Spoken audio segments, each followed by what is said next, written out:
ولا تحسبن الذين قتلوا في سبيل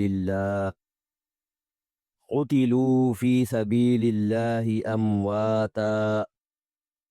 بل أحياء عند ربهم يرزقون۔ سورہ آل عمران، آیت 169، 169۔ گزشتہ 2 دنوں سے اس آیت مبارکہ پر بات ہو رہی ہے، اور بالکل مختصر سا اس کا مفہوم یہ ہے کہ جو لوگ اللہ کی راہ میں شہید ہو جاتے ہیں وہ اللہ تعالیٰ کی رحمت سے جنت میں داخل ہوتے ہیں، اور جنت میں انہیں پرندوں، سبز پرندوں کے بدن میں ان روحوں کو منتقل کر دیتے ہیں اللہ تعالیٰ، اور وہ جنت کی سیر کرتے ہیں، وہاں نعمتیں، پھل، سب کچھ استعمال کرتے ہیں۔ تو یہاں ہم ایک بات یہ کر رہے تھے کہ یہ جو برزخی زندگی ہے، اصل حساب و کتاب تو قیامت کے دن ہوگا، جب اسرافیل علیہ السلام اللہ کے حکم سے سور پھونکیں گے، قیامت برپا ہوگی، تو اس کے بعد میدان حشر میں اور پھر حساب و کتاب،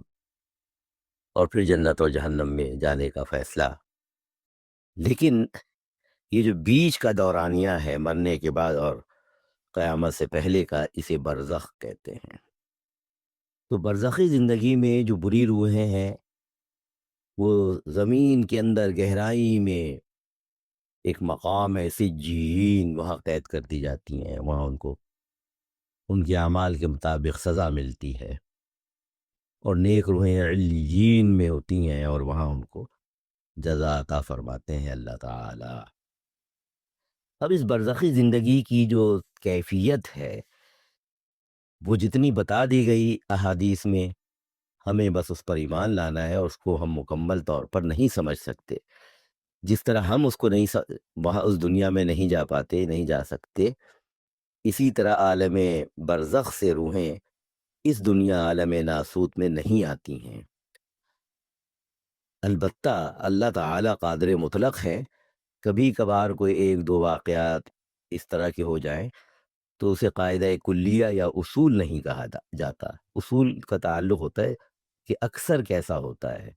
لہذا یہ جو ہمارے بر صغیر میں بعض لوگوں نے عقیدہ بنا لیا ہے کہ ہر جمعرات کو روحیں آتی ہیں، یا شب براءت میں 15ویں شعبان کی جو رات ہے اس میں روحیں آتی ہیں اپنے گھروں میں، یہ لوگوں نے خود اس طرح کی باتیں بنا لی ہیں۔ کسی حدیث سے یہ بات ثابت نہیں ہے۔ جو بات ثابت ہے اور اتھینٹک ہے اور مستند ہے وہ یہ ہے کہ جب کوئی کسی قبر پہ جا کے وہاں سلام کرتا ہے تو وہ روح، یعنی قبر سے روح کا ایک ہلکا سا تعلق ہوتا ہے، تو اس تعلق کی وجہ سے وہ روح اس کو پہچانتی ہے اور سلام کا جواب دیتی ہے۔ باقی اگر یہ وہاں جا کر تقریر شروع کر دے تو روح اس چیز کو نہیں سمجھتی۔ اللہ تعالیٰ روحوں کو جو باتیں سنا دیتا ہے صرف اتنی ہی باتیں سنتی ہیں۔ یہ بھی ہمارے یہاں ایک بڑا اختلافی مسئلہ ہے کہ کیا روحیں قبر پہ جب ہم جاتے ہیں تو روحیں ہر بات سن لیتی ہیں؟ تو اس کا جواب یعنی ویسے تو دونوں طرف، یعنی جو لوگ قائل ہیں وہ بھی دلائل دیتے ہیں، جو قائل نہیں ہیں وہ بھی دیتے ہیں۔ میں نے اس سلسلے میں بہت مطالعہ کیا، کسی زمانے میں فارغ ہوتے تھے، جوانی بھی تھی، آنکھیں بھی صحیح تھیں، یعنی آئی سائٹ کمزور نہیں تھی، تو بہت مطالعہ کرتے تھے۔ بدن میں توانائی ہو تو اس کو پازیٹیو استعمال کرنا چاہیے، لیکن اب میں اس نتیجے پر پہنچا ہوں کہ جس کا جو عقیدہ ہے وہ عام طور پر اس کو چھوڑتا نہیں ہے۔ یعنی آپ کتنے ہی دلائل دے دیں کسی مکتبہ فکر کے آدمی کو، وہ اپنی بات پر آخری دم تک اڑ کے رہتا ہے۔ بہت کم ایسا ہوتا ہے کہ کوئی شخص صحیح بات کو مان لے۔ البتہ سننے کا فائدہ یہ ہوتا ہے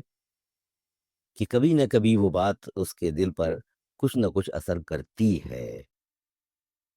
تو یہ جو روحوں کے حوالے سے ایک بہت بڑا اختلاف کہ یہ ہر بات سن لیتی ہیں یا نہیں سنتی، اس میں جو بہترین قول ہے وہ یہ کہ جن باتوں کے بارے میں حدیث میں موجود ہے، صحیح احادیث میں، یہ جملے وہ سن لیتی ہیں، اللہ سناتا ہے۔ اور جن کے بارے میں نہیں ہے صراحت، ان کے بارے میں یہی سوچے کہ یہ باتیں ان تک نہیں پہنچ رہی، جس طرح کی ان کی باتیں ہمیں نہیں پہنچ رہی ہیں۔ کبھی کبھی خواب میں اللہ تعالیٰ بتا دیتے ہیں کہ فلاں روح کے ساتھ یہ ہو رہا ہے، اور خواب بھی یقینی نہیں ہوتا کہ آپ نے جو تعبیر نکالی ہے وہ یقینی طور پر وہی ہو۔ تو روحوں کو جب قبر پہ جا کے لوگ سلام کرتے ہیں تو حدیث سے ثابت ہے کہ وہ صاحب قبر اس کی روح تھوڑی دیر کے لیے لوٹائی جاتی ہے، وہ اس کو سنتا ہے اور پھر بات ختم ہو جاتی ہے۔ اب مزید اگر وہ تقریر کر رہا ہے کہ تمہارے بعد یہ ہوا، یوں ہوا، تو یہ تقریر جو ہے اس کے یہ سننے کا کوئی ثبوت نہیں ہے۔ اور آج کے دور میں تو اس کو لوگ فوراً سمجھ سکتے ہیں۔ جب سے سائنس نے بڑی ترقی کی ہے، مختلف سائنسی آلات لوگ استعمال کر رہے ہیں، تو انہیں کچھ باتیں اور کچھ مثالیں فوراً اب سمجھ میں آ سکتی ہیں، اور جب یہ آلات نہیں تھے تو اس وقت لوگوں کو سمجھانا بہت مشکل ہوتا تھا، یہ ہوتا ہوگا۔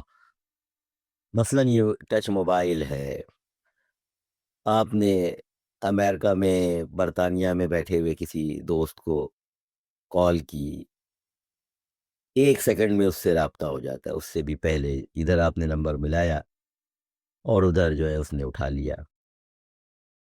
اور جیسے ہی گفتگو مکمل ہوتی ہے، چاہے وہ صرف 2 سیکنڈ کی گفتگو ہو، 10 سیکنڈ کی ہو، 15 سیکنڈ کی ہو، آپ نے کاٹا اسے، فون کو،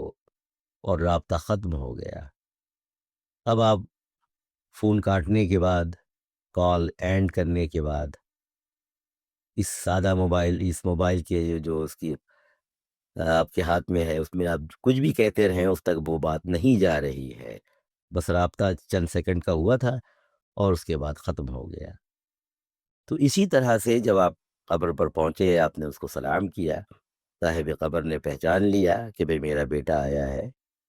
میرا نواسا آیا ہے، میرا بھائی آیا ہے میرے لیے دعا کرنے کے لیے۔ دعا تو آپ کہیں بھی بیٹھ کر کر سکتے ہیں، لیکن وہاں جانے کا یہ فائدہ ہوتا ہے کہ اپنی موت بھی یاد آتی ہے کہ ایک دن مجھے بھی یہیں آنا ہے، یہ ہے میرا مقام، میرا گھر۔ تو بات یہ ہو رہی ہے کہ روحیں اللہ تعالیٰ کی رحمت سے اگر ہم اچھے عمل کریں گے تو ہماری روح بھی برزخ میں اللہ کی نعمتوں سے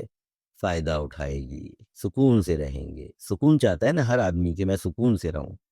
تو یہ سکون اگر چاہیے تو قرآن کی آیت میں بتا دیا گیا، بل احیاء، ایک ممتاز مقام ہے۔ شہیدوں کی جو برزخی زندگی ہے وہ عام لوگوں کی برزخی زندگی سے زیادہ اسٹرانگ ہوتی ہے۔ جیسے دنیا میں بھی ہم دیکھتے ہیں کہ ہم زندہ ہیں، جتنے لوگ بھی زندہ ہیں اس میں کچھ لوگوں کی زندگیاں بڑے مزے میں ہیں، اور کچھ جو ہے وہ بڑے پریشان ہیں۔ وہ کسی شاعر نے کہا تھا کہ چھوٹ جاؤں جو غم ہستی سے، بھول کر بھی نہ ادھر دیکھوں میں، کہ دنیا میں وہ اتنے پریشان ہیں کہ بس وہ بیچارہ یہ سوچ رہا ہے کہ کسی طرح سے یہاں سے نکلوں میں۔ لیکن شہید تو بہت مزے میں ہوتا ہے، اس کی برزخی زندگی بہت اسٹرانگ ہوتی ہے۔ اسی لیے ایک حدیث مجھے یاد آ رہی ہے، یہ بخاری اور مسلم میں ہے، بڑی اتھینٹک حدیث ہے۔ یہ نبی پاک صلی اللہ علیہ وسلم نے فرمایا کہ جنت میں جانے کے بعد کوئی شخص دنیا میں واپس آنا پسند نہیں کرے گا، اگرچہ اسے دنیا کی ساری نعمتیں دے دی جائیں تب بھی، سوائے شہید کے، کیونکہ وہ اس عزت کو، اس انعام کو جانتا ہوگا جو اس نے جنت میں دیکھی ہے، جنت میں جو اس کو نعمتیں ملی ہیں،